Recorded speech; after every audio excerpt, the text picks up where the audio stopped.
Let's move on. Let's talk about Tyler Barron, Tennessee edge rusher, going over to Ole Miss among many other players. We talked about Princely Umanmielen the other day, edge rusher from Florida moving over to Ole Miss. You get another pass rusher. Tyler Barron's he's a pure pass rusher, right? He's okay in the run game. PFF will tell you that too. I think he's an 83 grade on PFF as a pass rusher.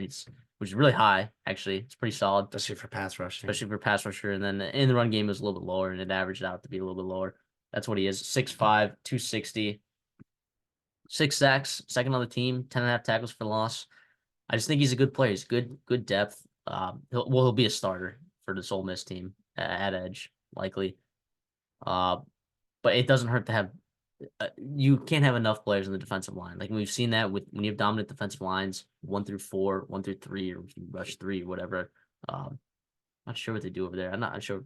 Picolin's a 3-3-5 guy, right? 3-3-5. 3-4. I think I probably runs nickel, but I believe he's 3 down linemen, and you got the 2 outside linebackers. He'll probably play that jack. Sure, I don't know that well spot enough. for him. Not the X's and O's guy here, but I like Tyler Barron a lot. I watched him a little bit. I'm not saying like he's one of the highest rated edge rushers in the portal class. I'm not saying that he shouldn't be that high. I think there's some other guys that are also really really good that I think were overlooked a little bit. But this is a really good get for Ole Miss, regardless.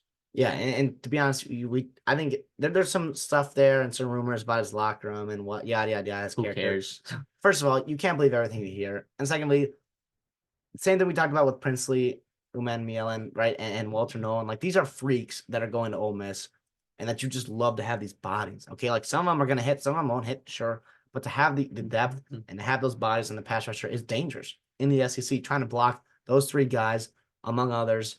And you got the blitzing linebacker as well. It is, I love it for Pete Golden. I'm sure he's really thrilled to have him. And they got him locked down early, right? He was one of the first guys to really get in that portal, and they locked him down and then started the wave of defensive studs ending up in Ole Miss in October this year. And yeah, I love it for them. You mentioned he's big dude, 6'5", 260 with his length and power and power to speed and whatnot. He's a really good pass rusher for him at Tennessee.